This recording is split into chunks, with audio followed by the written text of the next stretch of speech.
Hello friends, welcome to the channel. In this video, we would see the role played by the society in inculcating values in us. We all know that society plays an important role in inculcating values. We become part of the society's socialization process and acquire and internalize values, beliefs, and unwritten codes of conduct of the society.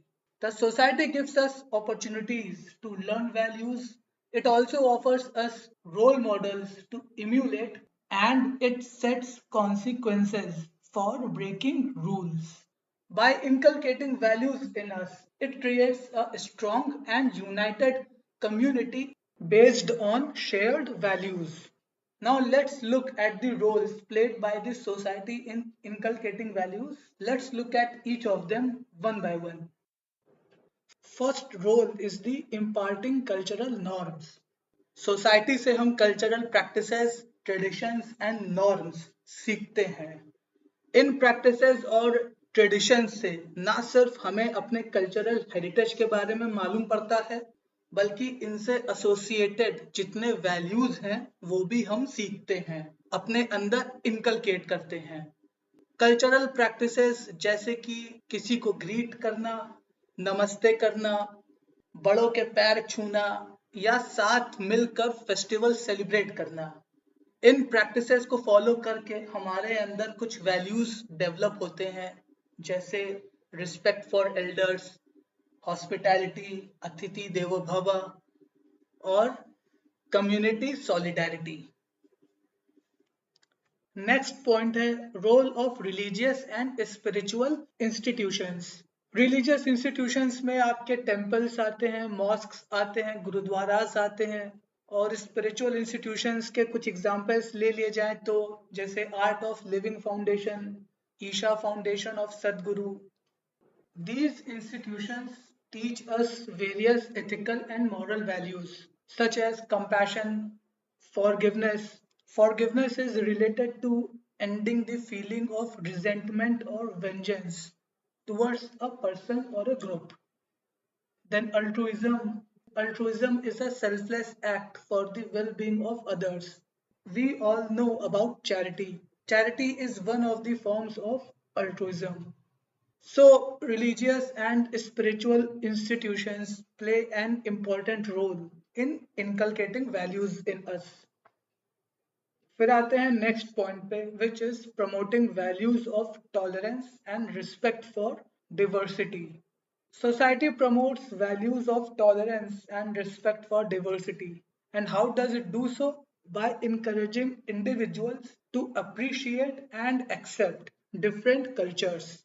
इसका सबसे अच्छा example है हमारी Indian society Indian society ने हमेशा से tolerance और respect for diversity जैसे वैल्यूज को प्रमोट किया है Indian society is known as a melting pot of different cultures because this society has assimilated and accommodated people from different lands having different traditions speaking different languages and dialects and having different food habits. Therefore, ours is a heterogeneous society and not a homogeneous one. And despite accommodating people from different cultures, the Indian society has largely been peaceful, united, and has shown tremendous resilience in face of disruptive forces. और क्या आपको लगता है कि ऐसा संभव हो पाता अगर इंडियन सोसाइटी ने टॉलरेंस और रिस्पेक्ट फॉर डिवर्सिटी जैसे वैल्यूज को प्रमोट नहीं किया होता फिर आते हैं नेक्स्ट पॉइंट पे सोसाइटी हमें कई मौके देती है कम्युनिटी सर्विस में और चैरिटेबल एक्टिविटीज में इन्वॉल्व होने के कम्युनिटी सर्विस के कुछ एग्जाम्पल्स हैं जैसे ब्लड डोनेशन ड्राइव्स को ऑर्गेनाइज कराना उनमें पार्टिसिपेट करना सिविलियन ट्रैफिक कंट्रोल के लिए वॉलंटियर करना या फिर रिमोट लोकेशंस पे जाके बच्चों को पढ़ाना इन एक्टिविटीज में इन्वॉल्व होके हम खुद में कुछ इम्पोर्टेंट वैल्यूज इनकलकेट करते हैं जैसे empathy compassion giving back to the society and social responsibility now coming to the next point, society कुछ ट्रेडिशनल प्रैक्टिसेस जैसे मेडिटेशन, योगा एंड आयुर्वेद को फॉलो करने के लिए हमें इंकरेज करती है। Now these are time tested practices. इन प्रैक्टिसेस को फॉलो करके हम हेल्दी लाइफस्टाइल मेंटेन कर पाते हैं, हमारा फोकस इंप्रूव होता है और हम इफेक्टिव वे में अपने स्ट्रेस को मैनेज कर पाते हैं। अब ये पॉजिटिव आउटकम्स अचीव करने के साथ साथ इन प्रैक्टिसेस को फॉलो करके हम खुद में कुछ इंपॉर्टेंट वैल्यूज भी प्रमोट करते हैं, जैसे self improvement, self control. Self control है अपने टेम्पटेशंस और इम्पल्सेस पर कंट्रोल रखना। एंड डिसिप्लिन, डिसिप्लिन वो प्रैक्टिस है जिससे आप अपने माइंड और बॉडी को ट्रेन करते हैं अपने एक्शंस को कंट्रोल करने के लिए। तो इन ट्रेडिशनल प्रैक्टिसेस को फॉलो करके ये इंपॉर्टेंट वैल्यूज हम खुद में इनकलकेट करते हैं। अब आता है next point which is art and literature and role models. अब संसार की हर सोसाइटी आर्ट एंड लिटरेचर और रोल मॉडल्स के थ्रू कुछ इंपॉर्टेंट वैल्यूज प्रमोट करती है। वो इंपॉर्टेंट वैल्यूज हैं integrity, honesty, selflessness, courage etcetera. अब इन वैल्यूज को प्रमोट करने के लिए हमारे पास रामायण है, महाभारत है, गुरु ग्रंथ साहिब है और कुछ रोल मॉडल्स हैं जैसे गौतम बुद्धा, गुरु नानक, पृथ्वीराज चौहान, शिवाजी, महाराणा प्रताप, स्वामी विवेकानंद, महात्मा गांधी और B.R. Ambedkar. Then coming to the last point, role of the workplaces. Workplaces are an important part of our society. यहाँ पे हम अलग अलग विचारों वाले लोगों से मिलते हैं, उनके साथ मिलकर हमें ऑर्गेनाइजेशन के विजन, मिशन और गोल को अचीव करना होता है।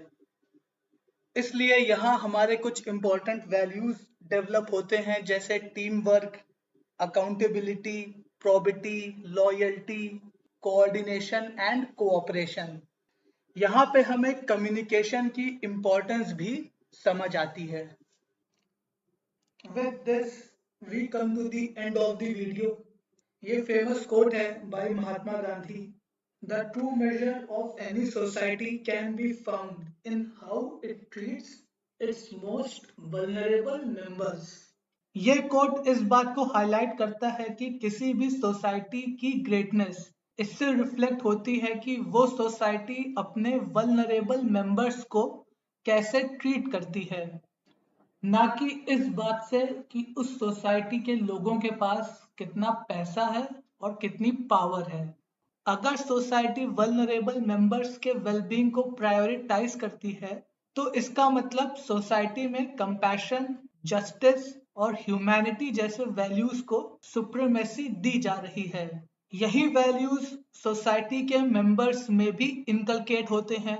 तो ये सोसाइटी का सबसे इम्पोर्टेंट रोल है वल्नरेबल लोग जैसे elderly, children, disabled and marginalised, इनके वेलबींग का ध्यान रखना। So I hope you have liked this video. If you have, then do like and share and subscribe the channel for more such videos. Thank you.